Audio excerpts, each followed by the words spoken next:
네, 오늘 도착한 첫 번째 역은 전장역인데요. 이 스토리 유창희 본부장님 오셨습니다. 어서 오십시오. 안녕하십니까. 예, 이전에도 저희가 전장역이라는 타이틀로 여기는을 한번 온 적이 있는데요. 네, 전투하는 전장이 아니고 네.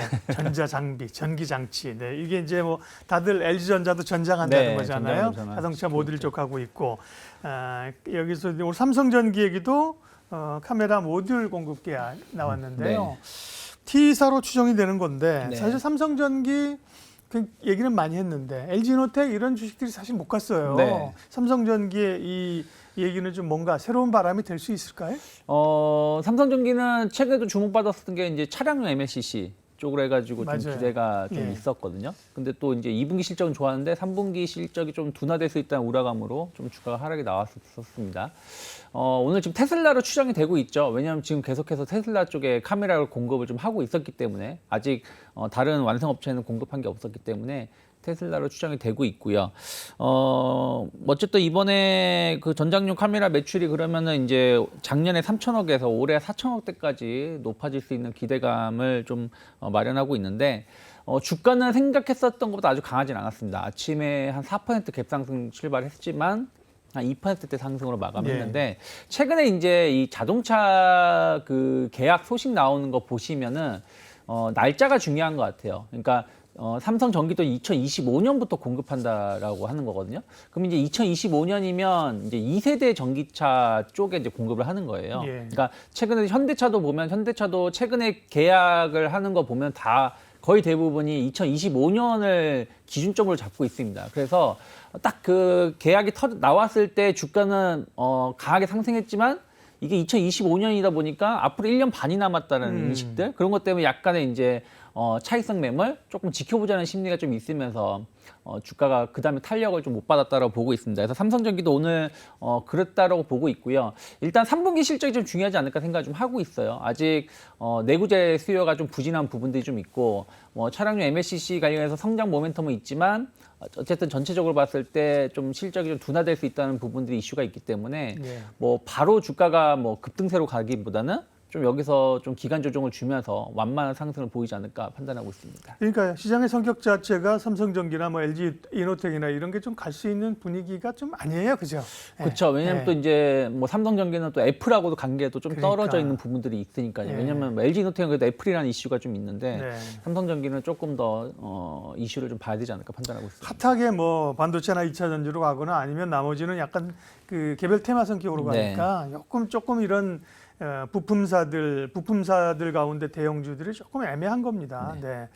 그런가 하면 지난주죠 아마 현대차가 이제 자율주행한다 그러면서 왜 자율주행 관련주들도 급등을 했다가 급등했었죠. 사실 못 가고 현대 오토웨브만 가는데 신규 상장주 가운데 이런 류의 전장이나 이런 회사들이 또 있군요. 스마트 레이더 시스템이라는 기업이 주목받고 있는데 생소합니다. 이 기업은 어떤 기업인가요?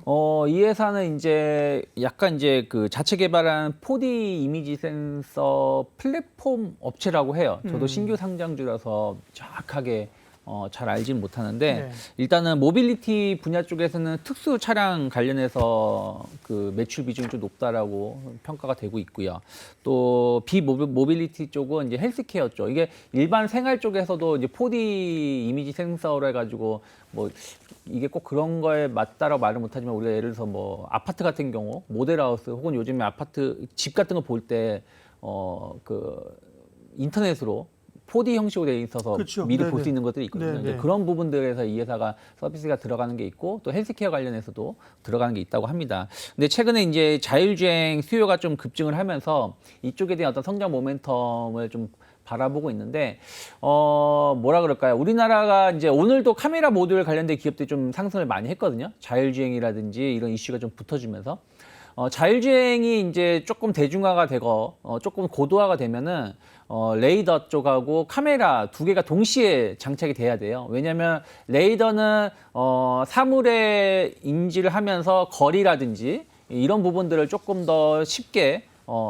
파악할 수 있는 부분들이 있고 카메라는 물체 자체, 그러니까 이게 사람인지 동물인지 뭐 돌인지 나뭇가지인지를 파악할 수 있는 형태를 파악할 수 있는 것인데 카메라의 장점은 그 형태를 제대로 파악할 수 있다는 거지만 단점은 예를 들어서 뭐 빛이 앞에서 차가 올 때 헤드라이트라든지 밤에 뭐 번개가 친다든가 했을 때 이 빛 번짐을 해서 사물 인식을 못하는 부분들이 좀 있습니다. 그래서 그런 부분들의 단점을 레이더가 잡아주는데 또 레이더는 또 사물 인식을 하는 게 아니라 단순하게 거리라든지 이런 부분들을 측정을 하는 거다 보니까 이 두 개가 이제 보완되면서 이제 수요가 늘어날 건데 우리나라는 카메라 쪽은 상당히 강점이 있는데 레이더 쪽은 거의 어떤 기업이 좋다라고 인식되는 게 없습니다. 거의 대부분이 이제 미국계 기업들이기 때문에 네. 그래서 이번에 이제 스마트 레이더 시스템 이 회사가 조금 좀 희소성이 좀 있다 보니까 좀 뭐 시장이 좀 자율주행이라든지 이런 이슈가 있을 때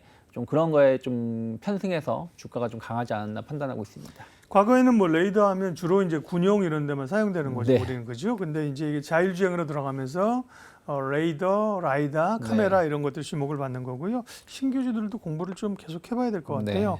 그런가 하면 전장과 관련해서 오늘부터 2023 뮌헨 모터쇼 네. IAA 2023이 오늘부터 10일까지 시작이 됐네요. 네. IAA 인터내셔널 뭐 오토 어쩌고 될 것 같습니다. 그죠? 네. 오토모빌 뭐 써왔 될 것 같은데 네. 그러니까 항상 이런 국제 전시회 열게 되면 그 해 주제가 뭐지? 그죠? 그쵸. 그게 이제 최근 경향을 네. 발표하잖아요. 국내는 어떤 기업들이 참여하고 어떤 좀 이슈가 있을까요? 네, 뭐 국내 기업들은 거의 뭐 삼성, SK, 뭐 LG 다 참여한다고 보시면 되겠고요. 네. 뭐 오히려 현대나 기아는 주목을 못 받고 있어요. 그러니까 특이한 게 모터쇼면 옛날에 네, 자동차 모터쇼, 회사만 네. 갔는데 요즘은 이제 전자 회사들이 가서 전장, AI 네, 이런 뭐 게 항상 배터리 되잖아요. 뭐 이런 부분들이 더 예. 주목을 받고 있지 않나 생각을 좀 하고 있는데 어쨌든 이제 신기술 앞으로 미래에 적용될 신기술 이런 부분들을 좀 이제 예상을 좀 할 수 있고요. 또 지금 주제는 이제 차량들이 예전에는 단순하게 이동 수단이었다라면 어느 순간 조금 변화가 되고 있는 게 이제 이동 수단에서 이제 어떤 개인 공간화 좀 되고 있는 게 좀 있지 않습니까? 네. 예를 들어서 뭐 캠핑을 간다고 하더라도 차박이라든지 이런 식으로 또 활용되는 부분들도 좀 있고 또 이제 전기차로 가면서 어떤 사람들은 이제 그 전기차에 전기가 전원이 공급이 되기 때문에 개인 오피스처럼 작은 오피스처럼 활용하시는 분들도 있는 것을 좀 살펴볼 수 있거든요. 그래서 약간 이제 이동 수단에서 약간 이제 개인화된 디지털 공간으로 좀 변화가 좀 이루어지고 있다라는 것을 많은 이제 기업들이 그러니까 앞으로 적용될 그런 인포메이션 이런 부분을 통해서 좀 확인할 수 있지 않을까 판단을 좀 하고 있고요. 또 이제 거기에 맞춰서 이제 관련된 편의 기능들 이런 부분들이 조금 더 나올 수 있지 않을까 판단하고 있습니다. 예를 들어서 지금 이제 디스플레이가 상당히 거의 이제 전면 디스플레이가 많이 이제 들어가고 있잖아요. 예. 굵직굵직한 게. 근데 이게 예전에는 그냥 단순히 공조 장치 정도의 수준이었더라면 이거를 활용해 가지고 뭐 영화나 뭐 이렇게 볼 수 있는 부분들도 있고 또 요즘에 나오는 차량 어떤 차량 같은 경우는 이제 그 썬루프 예, 쪽에다가 거기까지도, 네. 네, 그것을 이제 좀 영상화할 수 있는 부분들 예. 뭐 그렇게도 나오는 것들이 있기 때문에 인포테인먼트가 네, 그죠? 그래서 이제 그런 부분들에 대한 어떤 기술 혹은 앞으로의 어떤 비전을 좀 바라볼 수 있지 않을까 생각 좀 하고 있습니다. 전장이라고 하면 꼭 자동차만 관련된 건 아닙니다. 아까 제가 말씀드린 것처럼 전자장비 조금 광범위할 수 있는데 최근에 어쨌든 경향들은 전기차 자율주행차와 관련된 이슈들이 네. 많고요. 전장이 대표적으로 이제 LG전자를 많이 주목했는데 그쵸. LG전자는 뭐 주가가 못 가고 있어서 내리막이어가지고요. 오늘 삼성전기로 얘기를 시작했는데 전장 가운데서 그러면 관심 종목 알려주세요. 네, 일단 뭐 삼성전기 같은 경우는 좀 길게 봤을 때는 한 18만 원 정도까지의 목표가는 뭐 기대해 볼 수 있지 않을까. 지금 한 14만 5천 원 정도 선이기 때문에 네. 한 그동안 20% 정도 이상 추가적인 연말까지 본다라면 상승 여력은 있다 생각을 좀 하고 있고요. 그리고 이제 차량용 좀 인포테인먼트라든지 이쪽을 본다라면 뭐 여러 기업들이 좀 있는데 조금 시장에서 주목했는데 좀 못 간 기업을 좀 본다라면 코아시아라는 회사가 있어요. 코아시아가 반도체 회사인데 자회사에서 뭐 한다는데? 네, 이제 이 회사가 이제 네. 반도체 관련된 회사인데 네. 이게 이제 삼성 그 관련돼서 밸류체인이죠. 예. CPU 스마트폰용 CPU라든지 GPU 이쪽으로 좀 공급을 좀 했었던 회사인데 네. 삼성이 이제 2025년부터 그 2세대 현대차 쪽에 차량용 CPU를 공급을 하거든요. 네. 그와 관련해서 코아시아가 좀 역할을 좀 할 수 있지 않을까. 어쨌든 전장 그러니까 차량용 인포테인먼트가 상당히 이제 고도화된다라면 그 안에 들어가는 CPU라든지 D램이라 이런 것도 상당히 좋은 제품이 들어갈 수밖에 없는 거거든요. 그러니까 그런 부분들을 보면 이쪽에 좀 핵심 기술을 좀 협력할 수 있는 기업들을 좀 바라보시면 좋지 않을까 판단하고 있습니다. 네. 어떤 분은 코아시아를 삼성전자가 업고 다녀야 된다고 삼성그룹의 밸류체인인데 네. 굉장히 똘똘한 역할을 많이 한다 그러더라고요. 네. 전장 얘기했고요. 삼성전기, 코아시아 두 종목 관심 종목으로 압축해 보면서 다음 역으로 이동하겠습니다. 이로운 경제 채널 EBC